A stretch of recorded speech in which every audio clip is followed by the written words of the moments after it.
In 1966, NASCAR's biggest names gathered at Charlotte Motor Speedway. Their mission? Keep a country music star off their track. But what these racing legends didn't know was that Marty Robbins had a secret weapon, one that would not only earn their respect but make them fear him on the track. This is the story of how a Grand Ole Opry star became one of NASCAR's most dangerous drivers. The world of stock car racing in the 1960s was no place for outsiders. NASCAR's elite drivers had fought their way up from dirt tracks and backroad races. They'd earned their spots through years of hard work, skill, and more than a few dangerous crashes. So when a country music star showed up wanting to race alongside them, they weren't just skeptical, they were determined to stop him. Marty Robbins wasn't your typical celebrity seeking thrills. While other stars were content with fancy cars and Hollywood parties, Robbins was spending his nights studying racing mechanics and practicing on short tracks across Tennessee. Between performances at the Grand Ole Opry, he was secretly building his own race car in a small Nashville garage. But the NASCAR establishment didn't know any of this. To them, Robbins was just another famous name trying to buy his way into their world. Richard Petty, David Pearson, and Bobby Allison, the titans of the sport, had seen celebrities come and go. They expected Robbins to last maybe one race before giving up and going back to singing about cowboys. They couldn't have been more wrong. What made Robbins different wasn't just his determination, it was his unique approach to racing. While other drivers relied on raw power and aggressive tactics, Robbins had developed something entirely different. His years of performing on stage had given him an edge that no one saw coming. The racing world was about to learn what his music fans already knew. Marty Robbins never did anything halfway. Whether he was writing a #1 hit or building a race car, he poured his entire soul into it. And now, standing in the Charlotte Motor Speedway garage, surrounded by skeptical faces and whispered doubts, he was about to show them all what a country boy from Arizona could do. But to understand how a man who sang El Paso became one of NASCAR's most feared drivers, we need to go back to where it all began. A dusty racetrack in Phoenix, Arizona, where a young Marty Robbins first fell in love with the sound of roaring engines. Long before he became a country music legend, young Martin Robinson was just another kid in Phoenix, watching jalopies kick up dust at the local racetracks. Born into poverty during the Great Depression, he spent his childhood dreaming of two things: making music and racing cars. But in the 1940s Arizona, both seemed about as likely as finding water in the Sonoran Desert. The racing bug bit him early. Every weekend, he'd sneak into the Phoenix Speedway, climbing the fence to watch modified stock cars thunder around the dirt oval. While other kids his age were playing baseball, Marty was studying the racing lines of local legends like Jimmy Bryan and Bobby Ball. He'd spend hours after each race walking the track, trying to understand how the fastest drivers found their groove. But life had other plans for young Marty. At 17, he joined the Navy, serving in the Pacific during World War II. It was during those long nights at sea that he started seriously writing songs, entertaining his fellow sailors with tales of cowboys and race cars.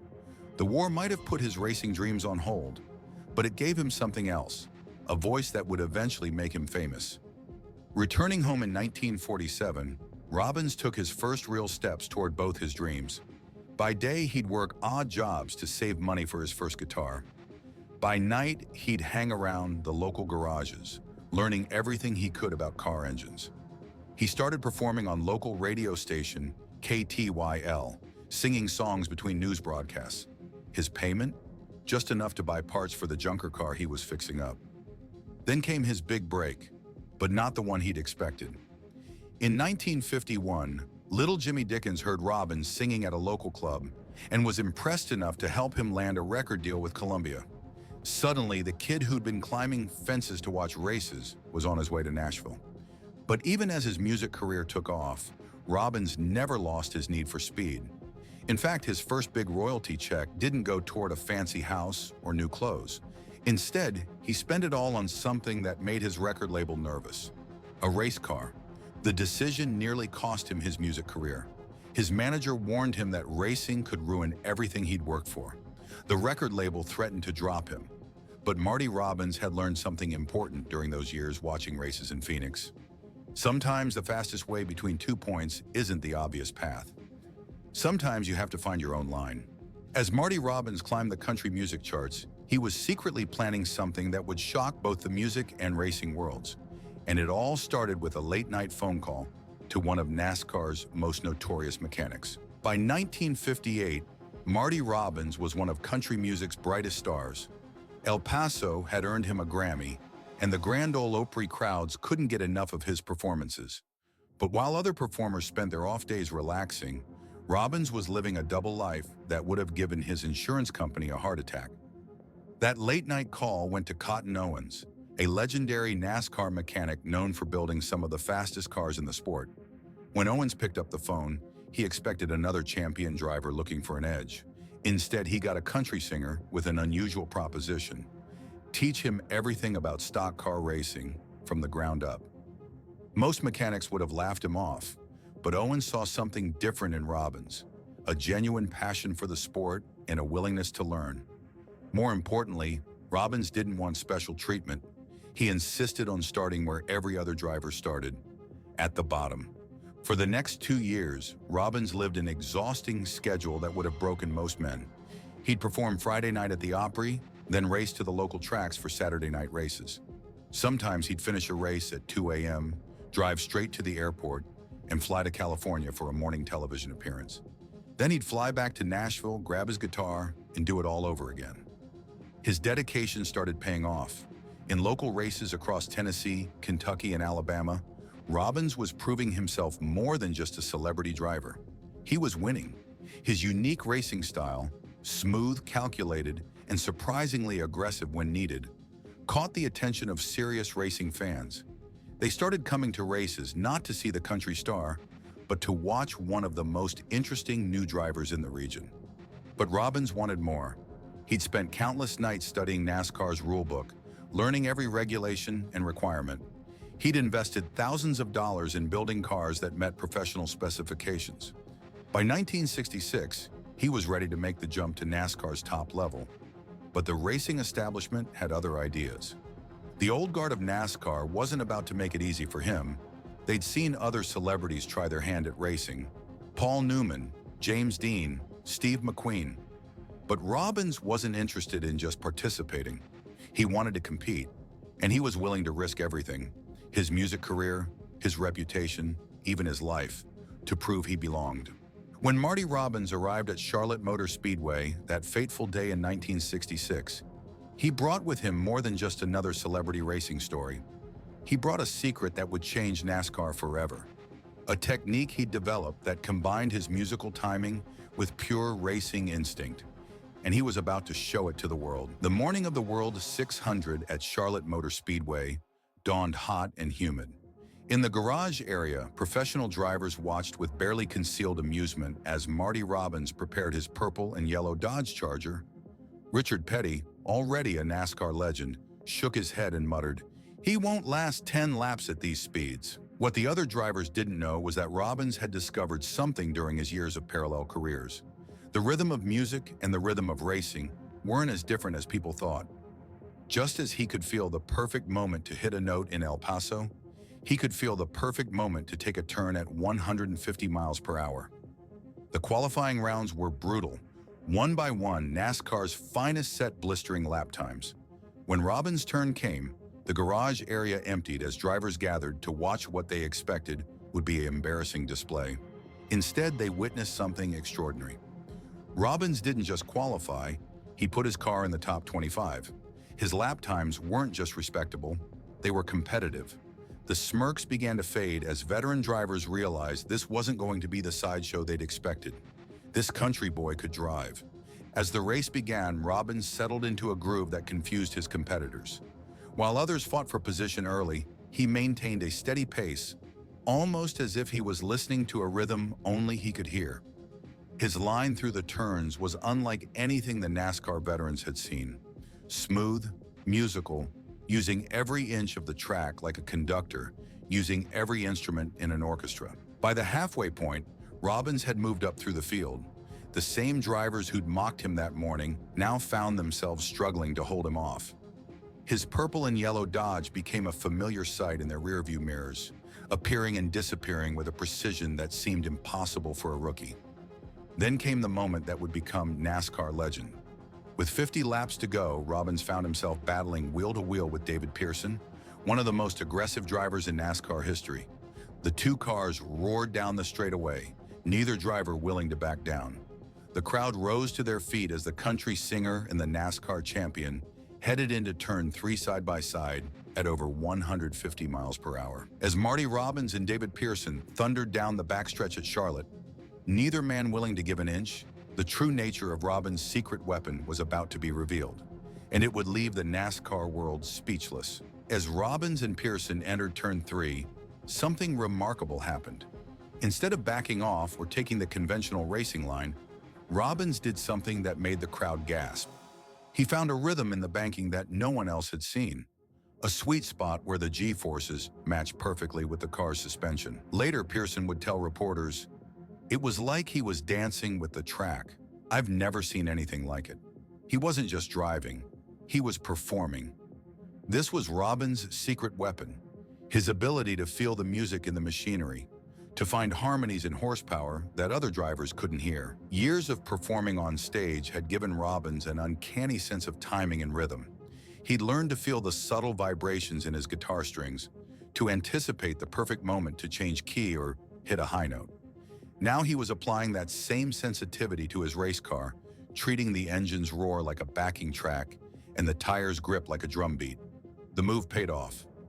Robbins cleared Pearson's car and held the position, earning not just a top 10 finish, but something far more valuable: respect. In the garage after the race, the same drivers who dismissed him that morning now crowded around, eager to understand how he'd done it. Richard Petty, the king of NASCAR himself, approached Robbins with a question that would change everything. "Where'd you learn to drive like that?" Robbins' answer became racing legend. "Same place I learned to sing, by feeling the rhythm." This unique approach to racing wasn't just a one-time thing. Robbins had developed it over years of practice, combining his musical instincts with racing mechanics. He understood that just as every song had a perfect tempo, every track had a perfect rhythm. The key was finding it, feeling it, and staying in tune with it. The racing world had to admit they'd been wrong about the singing cowboy. He wasn't just another celebrity looking for attention. He was a genuine racer who'd brought something entirely new to the sport. His technique would influence a generation of drivers who learned that sometimes the fastest way around a track isn't about raw power, it's about finding the right rhythm. Cotton Owens, who had taken a chance on Robbins years earlier, smiled knowingly in victory lane. "I knew he had something special," Owens said. "He doesn't just drive the car, he listens to it. That's something you can't teach." But Marty Robbins' greatest challenge still lay ahead. As his racing career took off, he faced a decision that would test both his determination and his loyalty to the two worlds he loved. And it all came to a head on a fateful night at the Grand Ole Opry. Success in NASCAR brought new pressures for Marty Robbins. His record label executives were nervous about their star performer risking his life on the racetrack. The Grand Ole Opry management worried about him missing shows for races, and his fellow drivers still wondered if he was truly committed to the sport. One night in 1967 perfectly captured his double life. Robbins was scheduled to perform at the Opry at 7 p.m., but he was also qualified for a race at Nashville's Fairground Speedway at 8 p.m. Instead of choosing one over the other, he attempted something that seemed impossible. He took the Opry stage wearing his racing suit under his rhinestone-studded performance clothes. As soon as he finished singing El Paso, he sprinted off stage, jumped into his waiting car, and had a police escort rush him to the speedway. He arrived just as the engines were firing up, leaped into his race car still wearing his performance boots, and managed to start the race only seconds behind the field. The country music world was divided. Some saw his racing as a dangerous distraction, while others admired his passion. His manager, Jack Clement, recalled, "I tried to talk him out of racing many times, but Marty would just smile and say, 'Jack, some people have 2 kids and love them both equally. I have 2 careers and I love them both the same.'" NASCAR officials had their own concerns. Some worried that having a celebrity driver might turn their serious sport into entertainment. But Robbins proved them wrong by consistently performing at a high level. He wasn't just showing up, he was competing and often finishing in the top 10 against the sport's best drivers. His fellow drivers' attitudes had completely changed since that first day at Charlotte, David Pearson, once skeptical, now said, "Marty's earned his place here. He races clean, races hard, and most importantly, he respects the sport. Can't ask for more than that." The pressure to choose between his two passions never let up. His record label even tried to insert clauses in his contracts prohibiting him from racing, but Robbins stood firm. "Music feeds my soul," he would say, "but racing feeds my spirit. I need both to be whole." This determination to pursue both careers inspired fans across both worlds. Country music lovers started showing up at racetracks, while racing fans began buying his records. He had successfully bridged two seemingly different worlds, proving that passion knows no boundaries. But just as Marty Robbins had finally earned acceptance in both worlds, fate would throw him the biggest challenge of his life. A heart attack in 1969 threatened to end both his careers, leading to a comeback story that would inspire generations. The heart attack hit Marty Robbins like a crash at full speed. At just 44 years old, doctors told him his racing days were over. They advised him to slow down, to focus solely on his music career. But Robbins had never been one to follow conventional wisdom. Against medical advice, he began a rigorous rehabilitation program. His goal wasn't just to survive, it was to get back behind the wheel. The same determination that had helped him break into NASCAR now drove his recovery. Within months, he was not only back on stage at the Grand Ole Opry, but secretly planning his return to racing. In 1970, he shocked everyone by showing up at Talladega Superspeedway, NASCAR's fastest and most dangerous track. The racing community held its breath as he climbed into his purple and yellow Dodge. But Robbins wasn't just there to prove he could still drive. He was there to win. What followed was one of the most remarkable comebacks in racing history. Not only did he finish the race, but he drove one of his best performances ever, pushing his car to speeds over 180 miles per hour. When asked afterward if he was scared, Robbins smiled and said, "The only thing that scares me is not living life to the fullest." For the next decade, Robbins continued to race while maintaining his music career.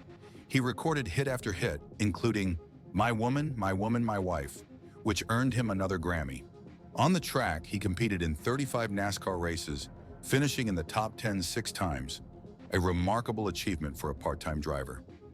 His final race came at Talladega in 1982, just months before his death. In typical Robbins fashion, he pushed his car to the limit, recording one of the fastest qualifying times of his career. Though he didn't win that day, he accomplished something perhaps more important. He showed that passion and determination could overcome any obstacle. Even in his final months, Robbins refused to slow down. He continued performing at the Opry and working on new music, all while planning for the next racing season. His heart might have been weakened, but his spirit remained as strong as ever. As he told a reporter in his last interview, "Life isn't about the number of breaths you take. It's about the moments that take your breath away." The racing world mourned deeply when they learned Robbins wouldn't return for the 1983 season. NASCAR legend Richard Petty perhaps said it best, "Marty never won a championship, but he won something more valuable. He won our respect, and he did it his way, with a song in his heart and his foot on the gas." Today, both the racing and music worlds remember Marty Robbins as more than just a crossover star. His legacy lives on in ways that continue to influence both sports and entertainment, proving that sometimes the most unlikely combinations create the most lasting impact. Marty Robbins' influence continues to echo through both the racing and music worlds long after his passing in 1982. His unique approach to racing, finding rhythm in the roar of engines, changed how drivers thought about their craft. Modern NASCAR champions like Tony Stewart have cited Robbins as an inspiration, not just for his driving, but for his determination to follow multiple dreams. In Nashville, his impact went far beyond his hit records. He showed other artists that it was possible to pursue their passions outside of music without compromising their careers. Today, the connection between country music and NASCAR is stronger than ever, with many pointing to Robbins as the pioneer who first bridged these two worlds. The NASCAR Hall of Fame recognizes his contributions with a special exhibit featuring his purple and yellow Dodge Charger. His racing suits hang alongside his rhinestone-studded performance clothes, a testament to the dual life he lived. The placard reads, "He brought the soul of country music to the heart of stock car racing." His racing statistics tell only part of the story. 35 NASCAR races, 6 top 10 finishes, and a fastest qualifying speed of 185.926 miles per hour at Talladega. But his true legacy lies in the barriers he broke down. He proved that an outsider could earn respect in NASCAR through dedication and skill, paving the way for future crossover athletes and entertainers. The Grand Ole Opry, where he performed for over 2 decades, keeps his memory alive through stories of his legendary sprint from stage to racetrack. His dressing room remains largely unchanged, still decorated with both gold records and racing trophies. It serves as a reminder that greatness knows no boundaries. Perhaps Robbins' greatest legacy is the lesson he taught through example, that life is too short to choose between your passions. As his son Marty Robbins often says, "Dad showed us that you don't have to be just one thing. You can be everything you dream of being, as long as you're willing to work for it." His influence extends beyond just racing and music. Modern sports psychologists study his unique approach to finding rhythm in racing, using it as an example of how performers can transfer skills between seemingly unrelated fields. His technique of feeling the track has become part of NASCAR driver training, teaching new racers that success isn't just about speed, it's about finding your own rhythm. The Country Music Hall of Fame celebrates both sides of his legacy, displaying his racing memorabilia alongside his musical achievements. Visitors often remark on how seamlessly he managed to blend these two worlds, making both richer in the process. His story continues to inspire young artists and athletes who feel pulled in multiple directions. Today, when a country singer takes the wheel of a race car, or when a NASCAR driver picks up a guitar, they're following a path that Marty Robbins blazed. He showed that sometimes the most beautiful music comes not from a single note, but from the harmony of different dreams played together. In the end, Marty Robbins did more than just race cars and sing songs. He proved that the fastest way to live life isn't always the obvious path, but the one that follows your heart, no matter where it leads.